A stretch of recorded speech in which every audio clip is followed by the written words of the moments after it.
So it's Friday. We just got word that everything is shut down and it says shelter in place. But I have a kind of awkward situation because Maple had to go to the vet. She's got a big swollen spot on her face because of what might be a bad tooth. So we're heading out to the vet, and I wanted to record some of my experience so that you guys knew what was going on. So I was on my way to the VCA and noticed that Gerald Ford has actually gotten turned into a testing center. It says, please pull forward, this is a testing site. Stay in your vehicle. I think it's a drive-through testing center for the coronavirus. Maple and I are just chilling in the car, but Maple is freaking out. She is shaking so much and drooling so much because she is so worried about the drive. Maple, say hi. First of all, if you guys haven't gone outside, look at how freaking gorgeous it is. But it's not like it's a ghost town or anything. There's actually a lot of cars out, a lot of people. It's not like there's cops stopping anybody. And obviously, this grocery store is filled with people. So the way that it's set up here at the VCA is actually that we have to pull up, call the phone number, and then check in via phone, and then wait for them to come out and pick up Maple to take her inside. So anything that's open has stuff that's set up to make sure that people are going to be safe. Thanks, Maple. Thanks, Maple. Now she wants to be on the TV. Give him smooches. Give him smooches. She's not having it. Anything that is open has procedures in place to make sure that you're going to be safe. So it's not really as scary as it sounds. It's not like everything is shut down. It's not like police are roaming the streets trying to find people who are out and about. If you need to do something, do it. But ask yourself before you go and do it whether or not it's actually essential. A lot of this is going to be self-policing. You have to decide whether or not this is something that actually requires you to go outside. In this case, Maple is sick. I'm gonna do what I have to do to get Maple well, right? I have another appointment for the cat, Yoko, on Monday. And so we're probably gonna come back and do this whole thing for Yoko, right? But ultimately, you have to ask yourself whether or not it's something you consider essential, and then make sure to call beforehand. I know that here's a big chungus. Here's a big chungus. It's a big chungus, it's a property song. It's a big chungus song, yeah.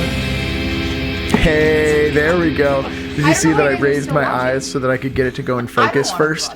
So we should actually be in focus this time around. Fingers crossed. All right.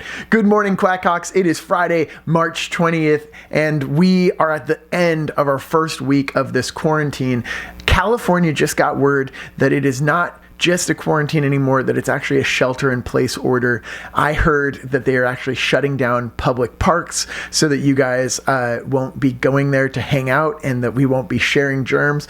So it might feel a little bit scarier than it did even just at the beginning of the week. All of this stuff seems like it's escalating. We're going to start seeing the number of deaths and the number of cases start to exponentially increase, and that can be very scary for a lot of people. So just know it's going to be okay.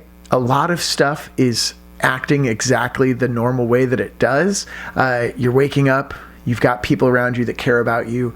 It's going to be all right.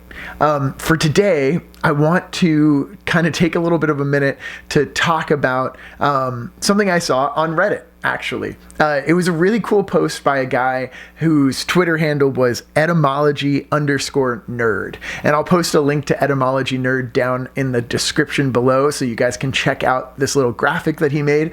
But it was a list of all of the different viruses, diseases, epidemics, and where they came from as far as language. So what those different words mean and how we use different language to understand the actual source behind something, right? When we talk about word roots and we talk about etymology, oftentimes to me, it helps to illustrate the deep history behind a word, the intention behind a word. I look at a word like radical and how radical sounds like the word radish.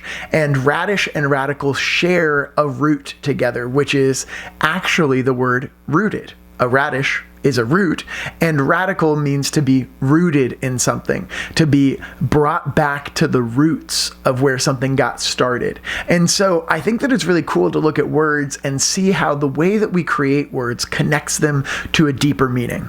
So let's look at this very scary word that we have going around right now, coronavirus, right? And when we say corona, many of you guys are thinking of Corona as the beer company, right? And haven't really thought, I wonder where Corona the beer gets their name. What's the etymology of the beer's name, Corona? What's the etymology of the virus's name, Corona? And it actually comes from the idea of a corona around the sun.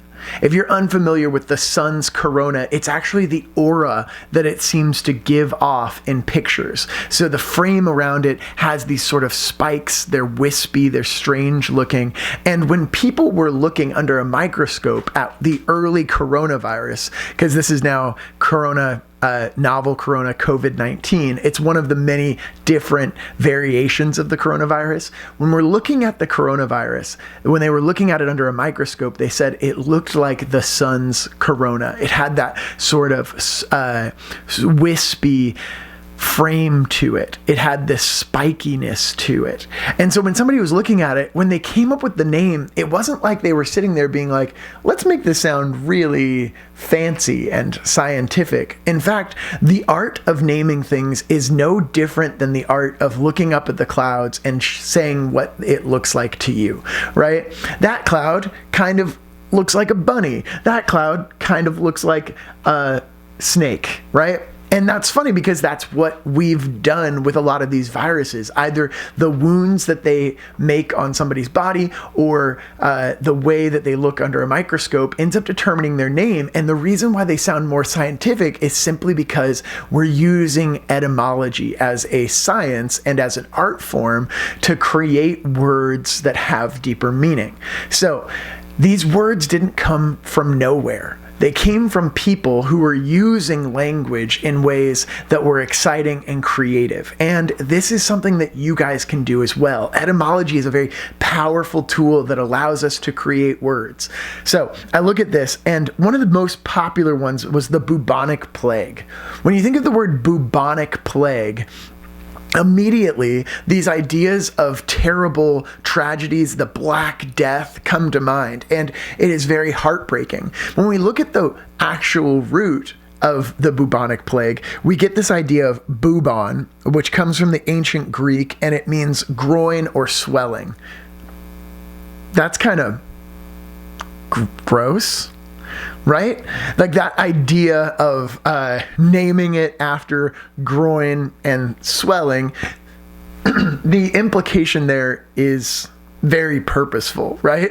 Like there isn't just this, it's not being shy about what it's talking about, if you know what I mean. So, and then the Latin word plague, or plaga, which means wound. So when we talk about the bubonic plague, we're talking about this swelling wound, these things that are coming up that are pustule, right? And so when you say bubonic plague, it has its own meaning. It means something bigger. But when you look at the parts of that word and you put them together, it seems to create something that has roots to it, into other things that are deeper. One of the questions that I asked you guys earlier on this week, and by this week I actually mean last week when we were still in school, was about the etymology of the word simp. And when you look at that, there's a lot of inappropriate language that goes along with it. The roots to that word are shallow, and that's why we end up using it as a slang term.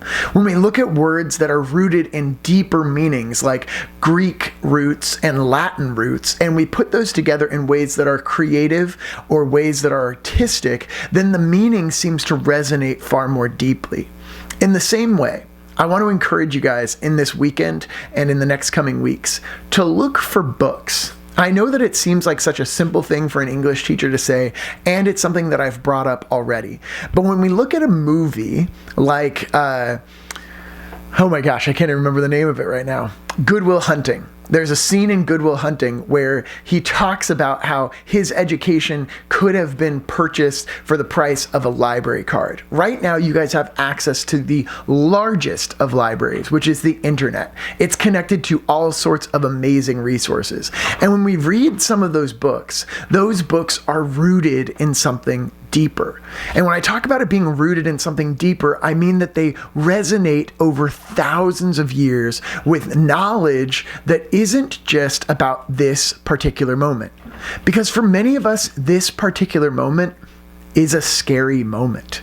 And so staying rooted right here in the present isn't exactly the best way for us to cope with the present. So as we're dealing with some of the stuff that's going on right now, the best way to think about it isn't how do I get out of this specific situation? It's how do I get into the deeper roots of humanity? How do I better understand how all of this works on the grand scale of things? So I want to encourage you guys to read, and when you're reading, find words that you don't understand. Find those words and then go to their roots, go to their etymology. Try to understand better why that etymology seems to resonate with greater purpose or greater meaning.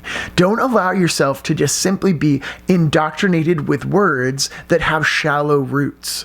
All of the slang terms that we use are oftentimes not very rooted in greater understandings of things. If you're wondering what all these terrible noises are, these terrible noises that are happening right behind me, it's the cat. The cat has been playing guitar apparently. And playing with her cat food. But I'm going to wrap things up. I know that it's going to be a weird weekend for many of us, and just know that I am here. We still have stuff in the Discord. I want you guys to spend this weekend trying to find books with strange words and trying to better understand their etymologies. Check out the etymologies that are listed below, thanks to etymology_nerd on Twitter. And thanks for that amazing infographic. I hope that you guys are doing well, and I know that next week we'll be coming back with some even more awesome stuff to keep you engaged. We should be getting information either today or on Monday from the district on how we're going to move forward. So thanks again. You're all lovely and amazing people. We are here for you, and things are going to be okay. All right. Stomp your feet, clap your lap, yell quack, quack.